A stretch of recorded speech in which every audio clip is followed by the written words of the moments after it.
tolak politik uang itu adalah bentuk bela negara. Apa sih bela negara itu? Nggak harus dengan senjata.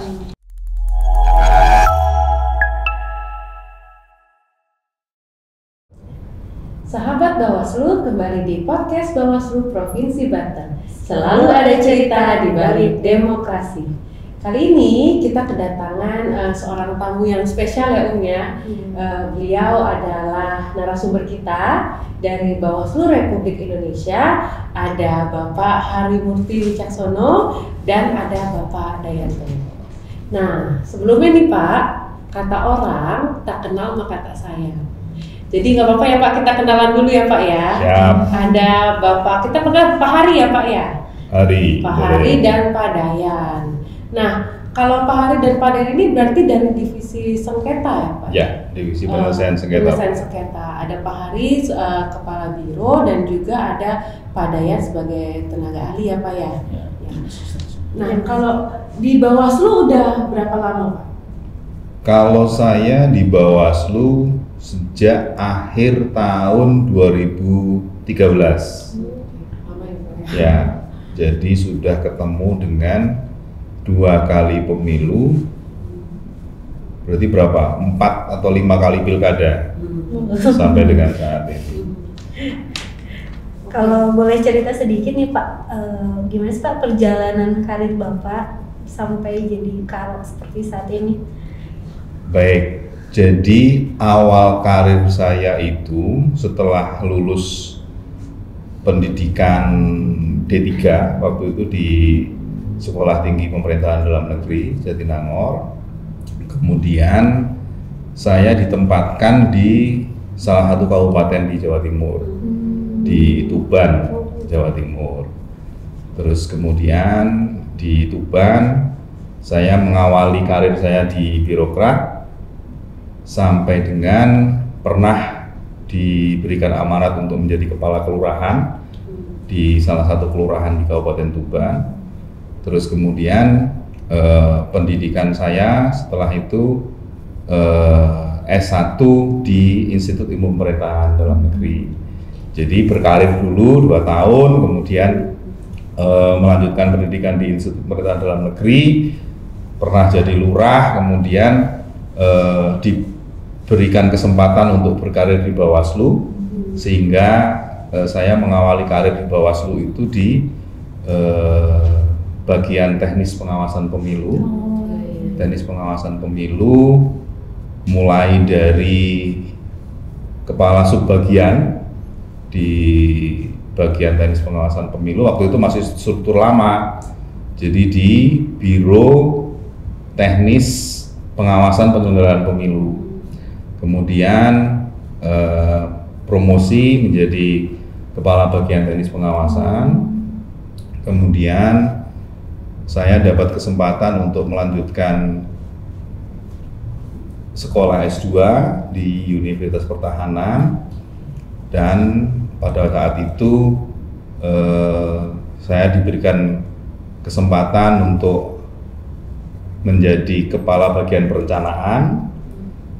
Selanjutnya pada awal tahun 2021 ada seleksi jabatan tinggi pratama. Saya mengikuti seleksi dan diamanahkan untuk menjadi kepala biro penyelesaian sengketa proses pemilu di Bawaslu. Jadi seperti itu perjalanan karir saya. Tapi luar biasa sekali gitu, dari lurah ya Pak ya? Ya. Secara lurah? Pernah menjadi lurah, kemudian langsung ke Bawaslu gitu Pak. Itu kayak agak ini nggak sih? Lah tentunya kan Sekretariat Jenderal Bawaslu ini kan pada posisi awal pengembangan organisasi itu kan membutuhkan banyak sumber daya manusia yang memiliki kompetensi terhadap penyelenggaraan pemilihan umum. Nah, saya di kelurahan kan juga mengelola kerja-kerja penyelenggaraan pemilu, mulai jadi sekretaris panitia pemungutan suara di tingkat kelurahan, kemudian pernah juga di Dinas Kependudukan dan Catatan Sipil untuk mengelola daftar pemilih, ya seperti itulah pengalaman saya selama di penyelenggaraan pemerintahan daerah itu, ya sedikit memberi kontribusi terhadap pengawasan pemilu di Indonesia. Berarti sudah tidak asing lagi ya Pak ya dengan kepemiluan gitu, karena di daerah pun mengurusi hal seperti itu. Iya. Sebagian tugas dari pemerintahan daerah itu kan juga untuk mendukung penyelenggaraan pemilihan umum. Seperti itu. Nah, kemarin nih Pak, jadi kita di Bawaslu Banten itu di grup WA itu sempat dikirimin lah, ada cover buku. Judulnya itu berat banget menurut kita, yaitu Bawaslu sebagai unsur kekuatan pertahanan nirmiliter.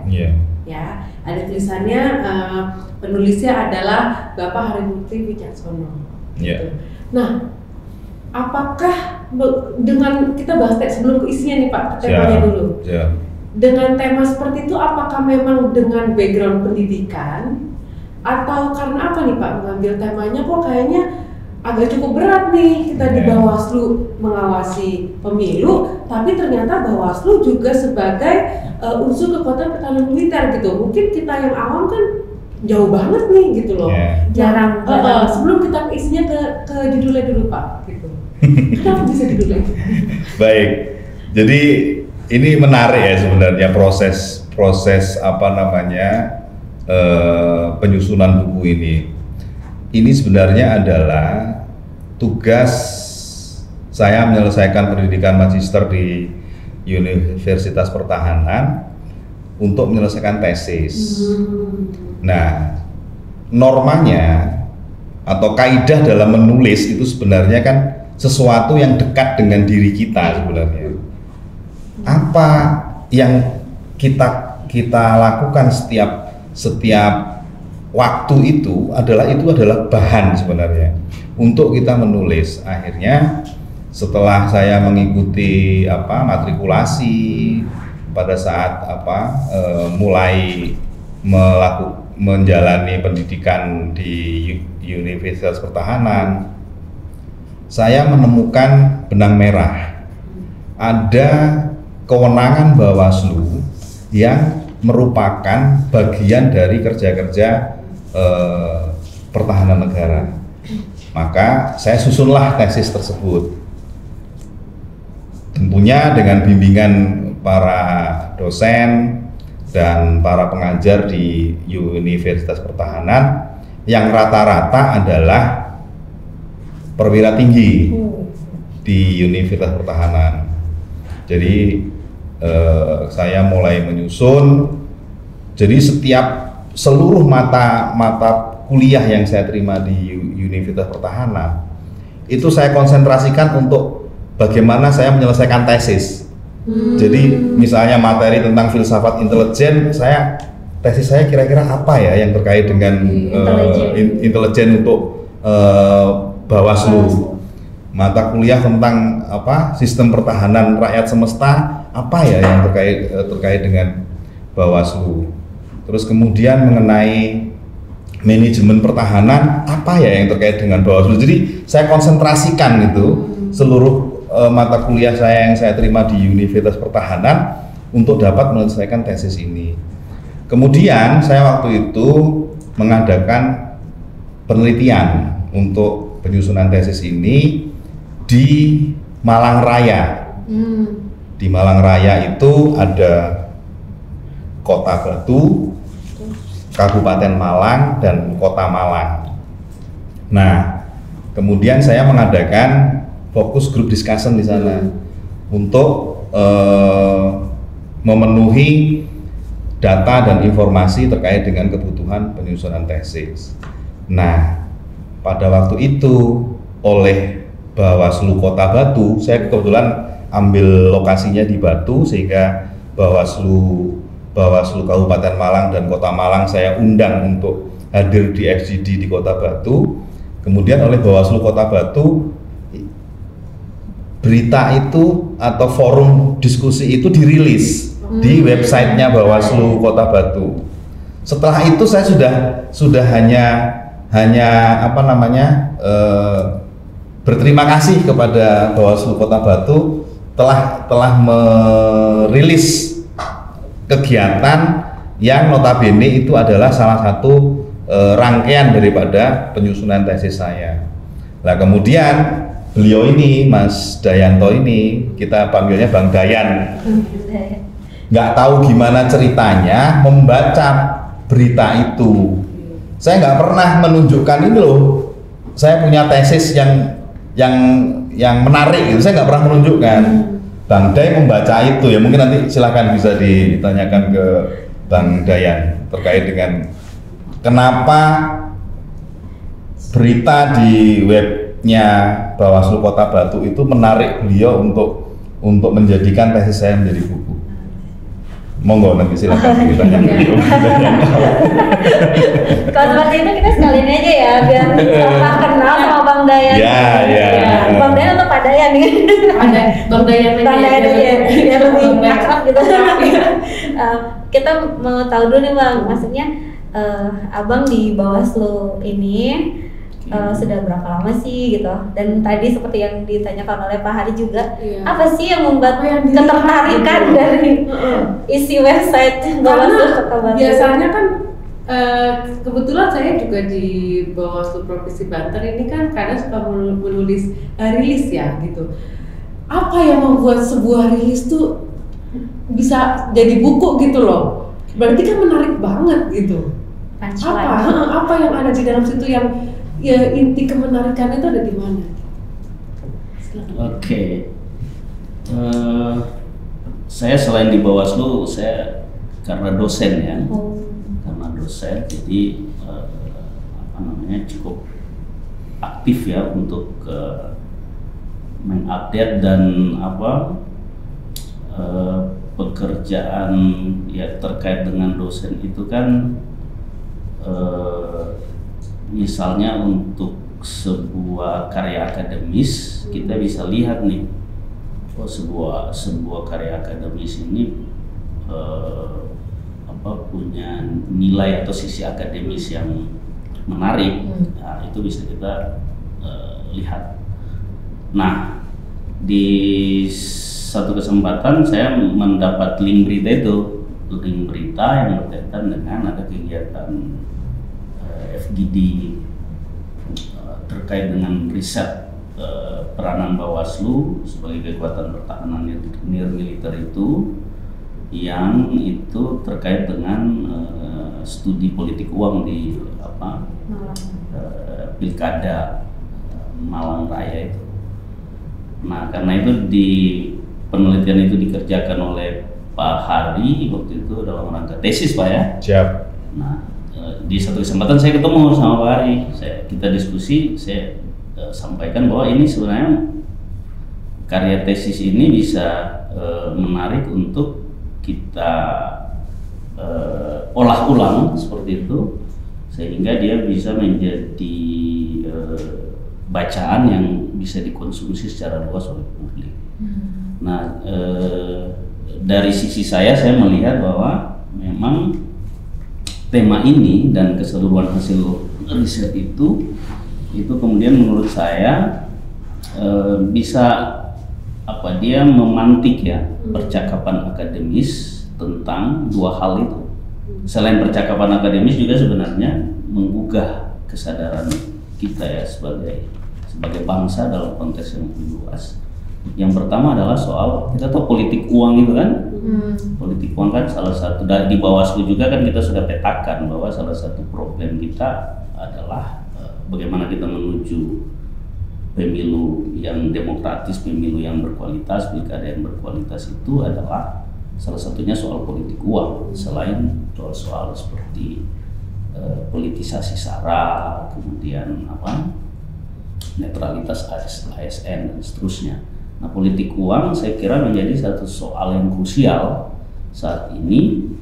Yang menarik dari situ kalau kita lihat adalah dalam rencana buku yang mudah-mudahan dalam waktu dekat bisa terbit ini, secara umum kita melihat banyak kajian sebenarnya ya soal politik uang ya, dan expert kita di Indonesia banyak mengkaji itu, bahkan juga Indonesianis yang mengamati perkembangan demokrasi dan politik di Indonesia juga banyak menyorot ya soal politik uang, termasuk misalnya siapa Baron Scott ya, soal demokrasi for sale dan macam-macam itu kan, demokrasi untuk dijual. Akan tetapi yang menarik adalah siapa Burhanuddin Muhtadi, ada Sukmajati, kan banyak kajian soal politik uang. Nah, yang menarik dari topik akademis yang diusung oleh Pak Hari ini adalah topik ini melihat ekses lainnya dari politik uang, bahwa dia sebenarnya bukan sekedar ancaman terhadap pemilu kita atau ancaman terhadap demokrasi kita, tapi lebih jauh ini menjadi ancaman kedaulatan, ancaman pertahanan kita sebagai bangsa. Dan bagaimana kita bertahan sebagai bangsa kan bukan hanya saja terhadap ancaman yang bersifat militer, tapi di sini juga kita bisa melihat bahwa ada juga ancaman yang itu bersifat militer. Itu satu. Yang kedua yang menarik juga itu tadi seperti yang Pak Hari sudah sempat terangkan, bagaimana menghubungkan itu kan problem bahwa politik uang ini kemudian menjadi ancaman serius terhadap daya tahan kita sebagai bangsa. Itu pertama. Yang kedua, di tengah penguatan kewenangan Bawaslu yang kita tahu puncaknya itu di Undang-Undang 7 2017, Bawaslu kemudian diperkuat kelembagaannya maupun kewenangannya. Nah, bagaimana dengan modal kewenangan yang ada, Bawaslu bisa memerankan fungsi sebagai kekuatan pertahanan militer itu, ataupun juga ini bisa menjadi pemantik ya dalam kajian-kajian akademis. Kita butuh satu institusi memang yang itu kemudian bisa efektif untuk mengatasi problem politik uang ini yang sekarang ini dalam batasan tertentu itu diberikan oleh melalui undang-undang ke Bawaslu. Itu kira-kira secara umum. Nah, mungkin sebagai penulis berat ya. Iya.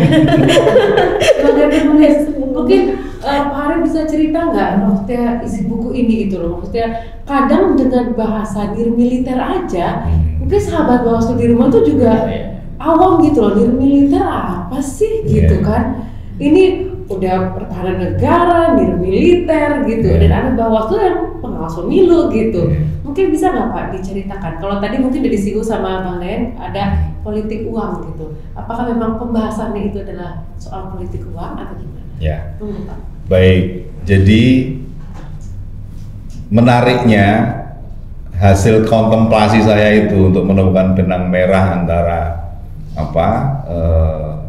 politik uang, kemudian peran Bawaslu, kemudian kaitannya dengan pertahanan negara. Mungkin saya bisa menjelaskan sekilas saja ya kepada kita semua bahwa pertahanan negara itu bukan hanya urusan yang kaitannya dengan militer. Jadi pertahanan negara itu kalau dari konsep pertahanan negara itu bahwa hal-hal yang terkait dengan upaya untuk menjaga kedaulatan negara, keutuhan wilayah dan keselamatan bangsa itu merupakan urusan yang terkait dengan pertahanan negara terhadap apa? Terhadap ancaman. Ancaman itu tidak hanya ancaman militer. Jadi hal-hal yang mengancam kedaulatan negara, mengancam keselamatan bangsa, mengancam keutuhan wilayah, itu bukan hanya soal ancaman militer dengan invasi seperti sekarang misalnya Rusia, Ukraina. Ini soal ancaman militer. Rusia merasa diancam oleh Ukraina, maka Rusia melakukan serangan kepada Ukraina. Ini urusan ancaman militer. Bagaimana dengan urusan ancaman non militer yang notabene itu bisa meruntuhkan kedaulatan bangsa, membahayakan keselamatan bangsa, dan membahayakan keutuhan wilayah. Nah, maka Kementerian Pertahanan itu menyusun buku putih pertahanan. Jadi setiap negara di dunia ini punya namanya buku putih pertahanan. Di dalamnya adalah mengidentifikasi potensi ancaman terhadap tadi itu pertahanan negara. Ancaman itu ada 3. Ancaman militer, ancaman non militer, dan ancaman hibrida. Ancaman hibrida ini, ancaman militer jelas ya bahwa ini adalah yang terkait dengan perang, pertempuran. Jadi istilahnya pertempuran bukan perang ya. Jadi beda nih. Non itu tadi nir itu ya. Ya, yang non militer itu adalah nir militer ini pengertiannya. Nah, ini juga lebih dahsyat ancaman nir militer ini. Contoh nih sekarang yang konkret. COVID. Apakah COVID tidak membahayakan keselamatan bangsa? Sangat membahayakan keselamatan bangsa. Maka ini adalah merupakan jenis ancaman non militer. Nah, di dalam Undang-Undang Pertahanan Negara, negara dalam menghadapi ancaman non militer itu menempatkan kementerian lembaga di luar bidang pertahanan sebagai unsur utama. Itu di Undang-Undang Pertahanan. Nah, sekarang kembali lagi dulu ke soal jenis-jenis ancaman tadi, supaya kita lebih mudah memahami ya. Jangan kita terjebak, waduh ini militerisasi, bukan. Sekarang yang berikutnya adalah ancaman hibrida. Ancaman hibrida itu adalah ancaman yang kombinasi antara militer dengan non militer. Contoh gampangnya ini ya, mungkin nanti rekan-rekan yang dari militer bisa mengkoreksi ini. Ancaman hibrida misalnya nih, cyber, ancaman nggak kalau menurut Mbak Ika? Mbak Ika ya, ancaman nggak? Ancaman cyber itu banyak fakta yang menyebutkan bahwa cyber itu merupakan ancaman bagi keselamatan bangsa. Kita kena isu hoax kemarin sudah ribut. Itu kan ancaman cyber lah. Pada saat ancaman cyber ini bersentuhan dengan alutsista, alat utama sistem pertahanan negara ini, misalnya nih pesawat tempur kita kan pakai IT itu, lah IT-nya diserang sama hacker, pesawatnya nggak bisa terbang misalnya, itu kan menjadi ancaman militer. Nah, itu namanya ancaman hibrida. Nah, di dalam Peraturan Menteri Pertahanan, Pedoman Strategis Pertahanan Nir Militer itu menyebutkan bahwa korupsi itu merupakan ancaman non militer. Oke? Jadi inilah yang menjadi pintu masuk saya untuk membuat tesis yang mengkaitkan antara peran Bawaslu dan korupsi. Karena apa? Sudah banyak tadi teori yang disampaikan oleh Mas Dayanto bahwa korupsi politik itu adalah embrionya politik uang, di mana Bawaslu punya kewenangan ini untuk mencegah sesuai dengan amanat undang-undang dan menindak politik uang. Maka Bawaslu adalah salah satu unsur pertahanan negara dalam menghadapi ancaman non militer. Maka Bawaslu adalah merupakan unsur kekuatan pertahanan nir militer dalam menghadapi ancaman ancaman politik uang. Jadi seperti itu. Jadi kan sebenarnya simple sebenarnya ini, cuman kita memang perlu lebih memahami, lebih mendalami lagi terkait dengan urusan pertahanan negara ini. Urusan pertahanan negara ini bukan hanya urusan militer, urusan kita semua sebagai bangsa. Amanat Undang-Undang Dasar Bang Day yang mungkin saya pun baru tergugah kembali gitu loh, bahwa hak hak dan kewajiban bela negara itu menjadi kewajiban kita di amanat undang-undang. Kita wajib untuk melakukan bela negara. Bela negara itu apa? Upaya untuk menjaga kedaulatan negara, keutuhan wilayah dan keselamatan bangsa. Itu perintah undang-undang dasar loh. Kita punya hak dan kewajiban untuk melakukan bela negara. Bela negara itu apa? Dijelaskan di dalam penjelasan undang-undang bahwa itu adalah upaya, segala bentuk upaya untuk menjaga kedaulatan, menjaga keselamatan bangsa, menjaga keutuhan wilayah, itu adalah hak dan kewajiban rakyat, bukan hanya tentara, bukan hanya TNI yang mempunyai hak dan kewajiban untuk menjaga kedaulatan, keutuhan wilayah dan keselamatan bangsa. Seperti itu penjelasannya. Nah, kemudian nih kita kembali lagi nih Pak, kita sebagai Bawaslu, di sini kita sebagai Bawaslu dengan ancaman dan militer yang bagi masyarakat itu dianggap hal yang biasa, tapi menurut kita kan itu sangat berdampak besar sekali gitu.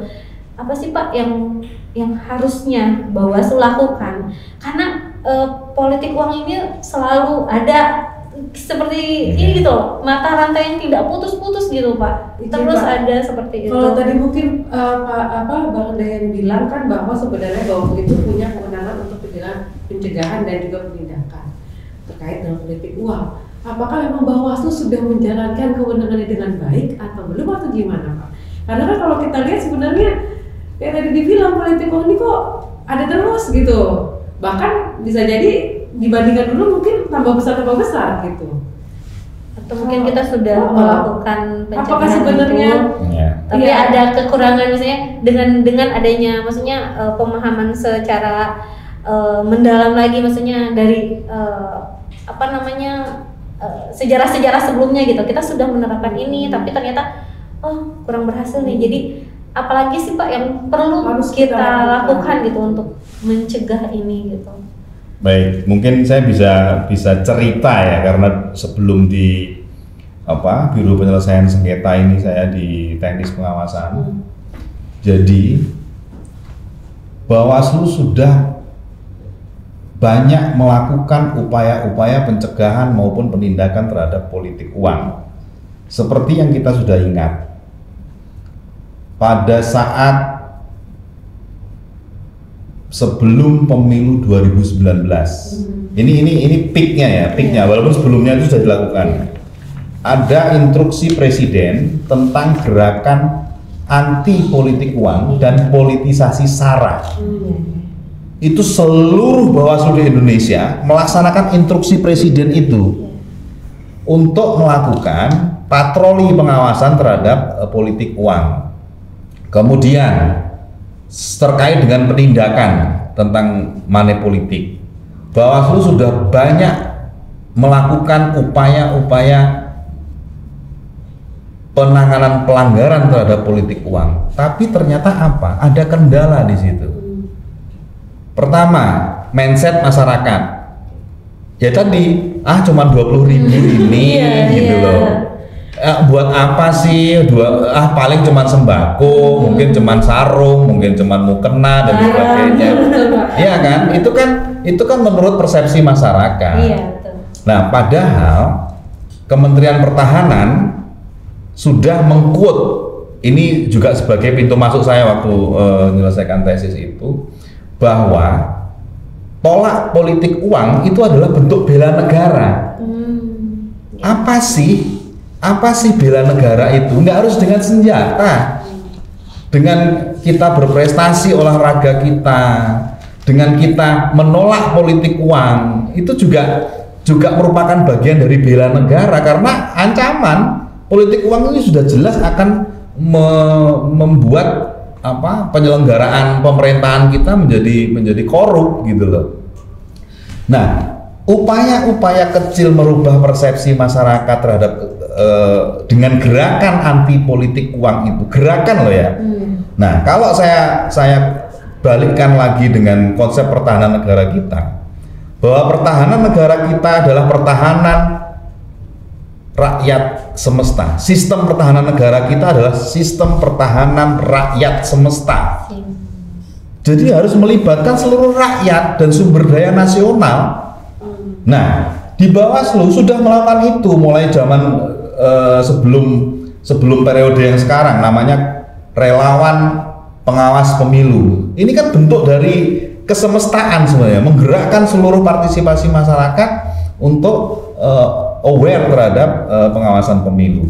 Sekarang yang lebih up to date lagi, sekolah kader pengawasan partisipatif. Diarahkan kemana nanti kader ini? Termasuk salah satunya adalah kerja-kerja melakukan pencegahan terhadap politik uang, memberikan informasi awal. Ada loh yang melakukan melakukan dugaan pelanggaran politik uang di daerah-daerah tertentu nanti pada saat penyelenggaraan pemilu maupun pemilihan.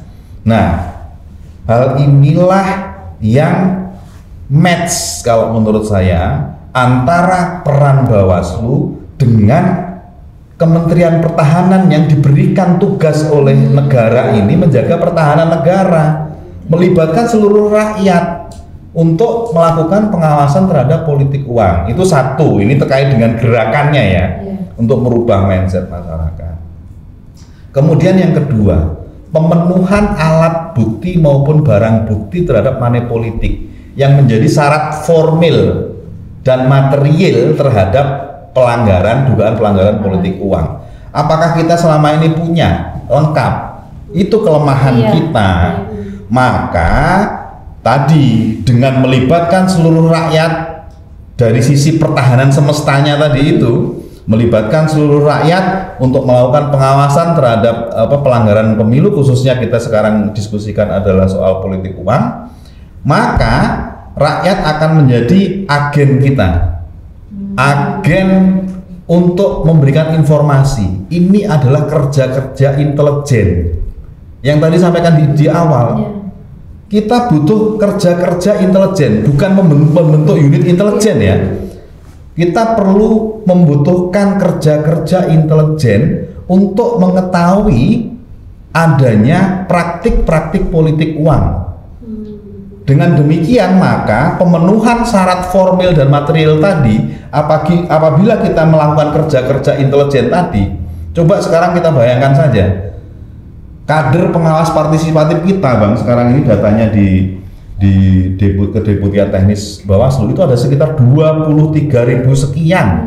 Nah, kalau ini sudah kita upgrade kemampuannya melakukan kerja-kerja intelijen, bukan menjadi intelijen ya, melakukan kerja-kerja, karena persepsi kita sekarang ini terhadap intelijen itu kan seolah-olah itu adalah bagian dari fungsi negara dan sebagainya. Sebenarnya itu kan hanya pengumpul informasi. Kemudian kita olah, kemudian kita dapatkan untuk menjadi pemenuhan syarat formil material tadi dalam melakukan penindakan atau penanganan pelanggaran politik uang. Saya kira itu kalau yang bisa saya jelaskan. Jadi sebenarnya kalau saya tangkap nih Pak, kalau Bawaslu itu terus berupaya gitu, tapi kalau cuma Bawaslunya aja ya nggak bisa, harus melibatkan masyarakatnya. Gitu. Iya, oleh karena itu kan unsur utama dalam pertahanan dalam menghadapi ancaman non militer itu adalah kementerian lembaga di luar bidang pertahanan didukung oleh unsur bangsa, kekuatan yang lain. Dalam hal ini kekuatan yang lain apa? Rakyat. Iya kan? Kemudian kekuatan lain apa? Ada kita Gakumdu. Kekuatan lain ini untuk mendukung Bawaslu, tapi yang menjadi dirijennya, yang menjadi komandonya adalah Bawaslu untuk melakukan fungsi pertahanan negara sebenarnya kalau kita tarik lagi balik ke konteks diskusi kita ya. Jadi itu yang bisa saya berikan sedikit inilah, ya lebih lengkapnya pastinya di buku lah. Iya. Berarti saya sangat penasaran harapannya dengan buku yang Bapak tulis itu paling tidak menjadi suatu inovasi dari Bawaslu untuk berubah mindset masyarakat akan politik uang gitu ya Pak. Betul, Bawaslu nggak harus menjadi dirijennya gitu loh. Karena tegas seperti yang disebutkan Bang Dayanto tadi di Undang-Undang 7 tahun 2017, tugas dan wewenang Bawaslu itu tegas mencegah politik uang. Berarti Bawaslu ini di pertahanan non militer itu termasuk dari bagian dari pertahanan politik ya Pak ya? Isu-isu bisa masuk ke politik, bisa nanti soal korupsinya di ekonomi, sosial budayanya gitu. Banyak berarti ya dimensi. Betul dimensi ya. Dimensinya ketika betul. saya pertama kali baca buku Bapak nih, ini penasaran sekali kan. Karena benar-benar kayak gak dikasih isinya, kayak kisi-kisinya tuh gak ada gitu. Fokusnya tuh kemana cuma kayak oh berarti kira-kira Bawaslu ini posisi pertahanan di militer tuh di mana sih gitu kan? Apa yang harus kita fokuskan gitu kan dalam pertahanan itu? Jadi kalau misalnya seperti yang Bapak cerita mungkin ya itu mungkin salah satunya adalah politik itu ya Pak.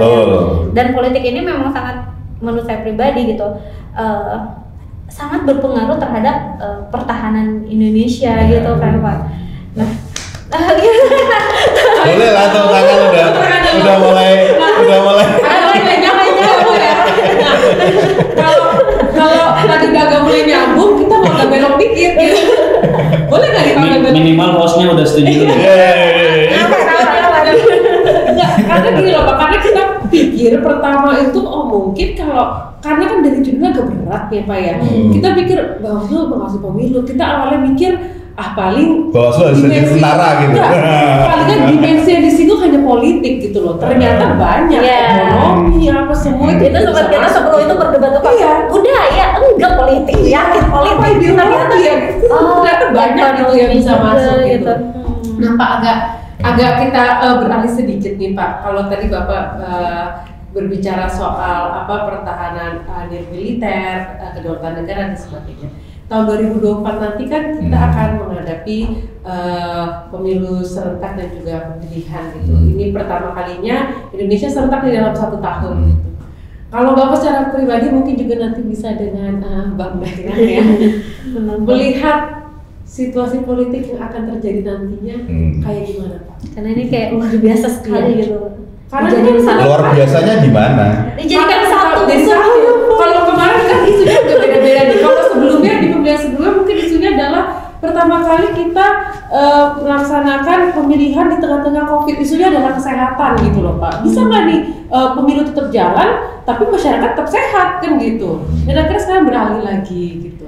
Menurut Bapak nih, Bapak melihat situasi politik nanti serentak gitu bahasanya terjadinya. Jadi kemarin saya mewakili Bawaslu diundang pada penyusunan TOR tentang rencana kontingensi dalam menghadapi potensi kerusuhan sosial di Dewan Ketahanan Nasional. Nah, saya sampaikan di situ bahwa Bawaslu punya peran nih untuk menghadapi potensi kerusuhan sosial. Karena kan dengan pemilu yang berhimpitan ini kan sensitivitas masyarakat itu semakin tinggi. Nah, oleh karena itu saya sampaikan bahwa Bawaslu punya kewenangan untuk apa?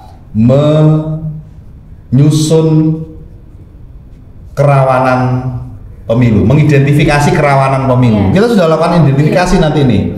Pertama itu kita melakukan identifikasi terhadap kerawanan pemilu apa saja kira-kira. Karena kadang-kadang penyelenggaraan pemilu itu potensi kerawanannya itu tidak hanya soal-soal dukung-mendukung calon, tapi terkait dengan hasil. Lah hasil itu ditentukan oleh proses. Lah maka prosesnya harus benar dulu nih. Contoh daftar pemilih misalnya, ternyata kualitas daftar pemilihnya belum bagus, maka orang akan nggak percaya nih dengan penyelenggaraan pemilu. Oh pasti hasilnya akan dimanipulasi. Ya itu loh. Makanya kadang-kadang soal-soal yang dalam menyusun kerawanan itu Bawaslu sudah menentukan dimensi daftar pemilih itu juga bagian dari kerawanan pemilu karena nanti akan berimplikasi terhadap dampak-dampak berikutnya gitu, dampak sistemiknya. Jadi itu kita mulai mengidentifikasi kerawanan dulu nih, karena pasti kerawanan tinggi nanti di pemilu serentak tahun 2024. Kemudian berikutnya kewenangan Bawaslu untuk menyelesaikan sengketa proses ya. Nah ini kan hasrat berkuasa peserta ini kan pasti tinggi. begitu dia ditetapkan oleh KPU tidak menjadi peserta pemilu, misalnya nanti untuk yang sebentar lagi akan kita hadapi, tidak ditetapkan sebagai peserta pemilu, sementara dia sudah menyiapkan segala persyaratannya, ternyata nggak ditetapkan, wah ini pasti akan menjadi kegaduhan. Maka Bawaslu dengan kewenangannya melakukan penyelesaian sengketa proses, kita akan menerima itu sebagai upaya antisipasi terjadinya kerawanan penyelenggaraan pemilu yang berakibat juga nanti kepada konflik-konflik horizontal lainnya. Mungkin kalau untuk penyelesaian sengketa proses nih ahlinya nih Bang Dayan nih terkait dengan hidupnya nggak perlu sengketa kan? Sengketa proses ya, ahlinya. Jangan ada sengketa yang lain. Ya, sengketa itu alamiah ya di tengah masyarakat, di tengah kita. Yang problem itu kalau kita tidak mampu kelola sengketa itu, dia bisa berubah jadi macam-macam. Nah makanya sengketa harus dikelola dengan baik.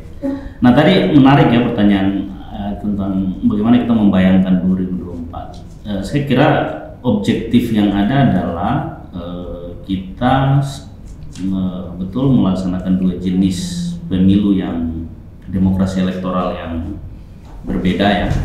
Pemilu 5 kotak, walaupun kemudian ada pilkada ya di 2024, itu satu. Yang kedua, undang-undang tidak berubah kan. Kita sudah bikin banyak evaluasi dari perspektif Bawaslu mengenai undang-undang baik pemilu maupun pilkada kita, tetapi sebagaimana yang kita ketahui di program legislasi nasional kita, undang-undang itu kemudian tidak mengalami perubahan. Nah, tapi lepas dari itu ada tantangan dan undang-undang yang tidak berubah itu yang menarik adalah di sisi yang lain kita justru bisa beradaptasi dengan cepat terhadap persoalan-persoalan ke depan itu dengan jauh lebih mudah, karena kita sudah banyak belajar kan lewat undang-undang sebelumnya, kendati walaupun kita punya evaluasi, tapi kita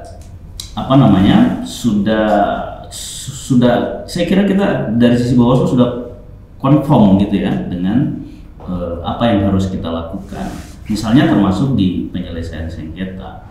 Di penyelesaian sengketa misalnya sekarang kita lagi mempersiapkan bagaimana penyelesaian sengketa itu bisa kita lakukan dengan pendekatan e-court itu ya, penyelesaian sengketa secara online itu. Jadi memang dengan kondisi yang ada, salah satu yang perlu kita maksimalkan, apalagi bisa saja dalam kondisi COVID masih tetap bisa saja seperti itu, ataupun tadi penegakan hukum kepemiluan beririsan dengan yang tadi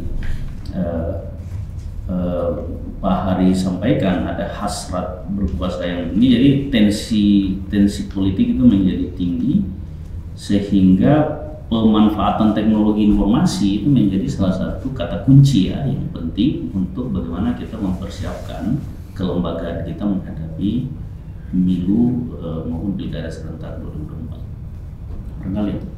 Ya, Pak. Sebenarnya Pak? Jadi kayak dengan adanya juru bapak yang militer ini, militer ya, kayak terbuka pertanyaan-pertanyaan yang cukup banyak sih Pak sebenarnya. Tapi seperti tahun 2024 itu akan serentak, otomatis yang tadi Bapak bilang sensitivitas masyarakat itu semakin tinggi, sedangkan kedaulatan kita itu kan tolak utamanya tuh di masyarakat gitu loh. Semakin masyarakat bergejolak, berarti pertahanan militer kita harus semakin dikuatkan gitu kan Pak. Berarti Bawaslu akan semakin bekerja sangat keras untuk mensosialisasikan. Sangat. Sangat. Saya kalau boleh mengquote salah satu statement dari Komisioner Bawaslu periode 2012-2017. Pak Daniel Zuhron. Oh, Pak Daniel Zuhron.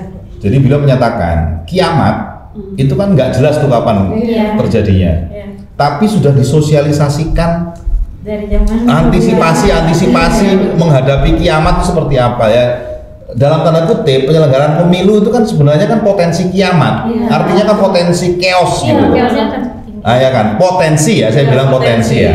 Tapi kalau kita mampu untuk mencegah dan mengelola potensi ini menjadi lebih baik, ya kita lakukan tidak hanya pada saat penyelenggaraan, pada saat tahapan ditetapkan. Jadi sosialisasi, kemudian memahamkan masyarakat tentang kerja-kerja pengawasan pemilu, mencegah pelanggaran, kemudian bagaimana menindak dan sebagainya, itu sudah bisa dilakukan sebelum tahapan itu mulai. Jadi kita nggak nganggur Bawaslu ini, kita harus bekerja mulai kapan? Ya mau sebelum kiamat itu, kiamat ya, kiamat pemilu itu, quote and quote ya. Kita ini kan sebagai penyelenggara, salah satu penyelenggara pemilu yang punya kewenangan itu. Saya kira itu kalau menurut saya. Jadi saat digarisbawahi, kerja Bawaslu itu tidak hanya pada saat pemilu, bahkan lebih berat lagi sebelum itu ya Pak. Untuk mencegah politik sekarang tadi konteks mencegah politik uang, kapan dilakukan? Apakah ujuk-ujuk? Tidak bisa. Tidak bisa, karena itu merubah mindset. Makanya tadi salah satu rekomendasi saya ini adalah gerakan bela negara sebenarnya untuk merubah mindset rakyat untuk menolak politik uang. Itu adalah upaya untuk apa? Tadi karena politik uang itu sudah menjadi ancaman terhadap kedaulatan negara, keselamatan wilayah dan keselamatan bangsa, ya itu harus kita kerjakan dari sekarang untuk merubah mindset. Ya mungkin juga podcast ini salah satunya itu ada kerja lebih awal lah untuk. Ini salah satu sarana kita untuk edukasi masyarakat. Betul. Saya kira itu. Jadi jangan khawatir kehabisan konten istilahnya. Masih banyak. Iya, mencegah politik uang apa yang dilakukan oleh Bawaslu? Lewat podcast ini mungkin bisa lebih mengedukasi masyarakat. Kalau saya kan menariknya dari perspektif pertahanan negara, mungkin bisa ditarik dari perspektif yang lain. Tapi itu adalah kerja-kerja pertahanan negara kalau menurut perspektif saya seperti itu. Oke Pak. Sebelum kita menutup podcast hari ini, tak terasa ya. Tak terasa loh Pak. Boleh mungkin dari Bapak sebagai penulis dan Bang Dayan sebagai editor gitu, harapannya mungkin dari tadi sudah disampaikan terus gitu bahwa ini sebagai sarana untuk berubah mindset. Tapi mungkin dari secara khusus harapan untuk buku yang nantinya ini belum keluar ya Pak berarti ya? Belum. Saya masih ajukan permohonan kepada Menteri Pertahanan dan Gubernur Lemhanas untuk memberikan sambutan terhadap buku saya ini. Berarti soon dia akan keluar ya Pak ya? Amin. Oke. Harapannya nanti kalau ternyata sudah keluar untuk sahabat Bawaslu gitu, kenapa perlu harus baca ini gitu loh Pak?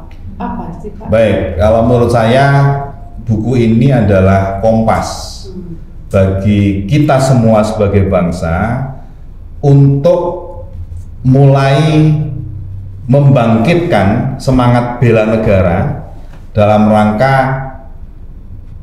menjalankan hak dan kewajiban kita sebagai warga negara untuk mempertahankan kedaulatan, keselamatan bangsa dan keutuhan wilayah. Maka bisa saya sampaikan bahwa saatnya kita perang terhadap money politik.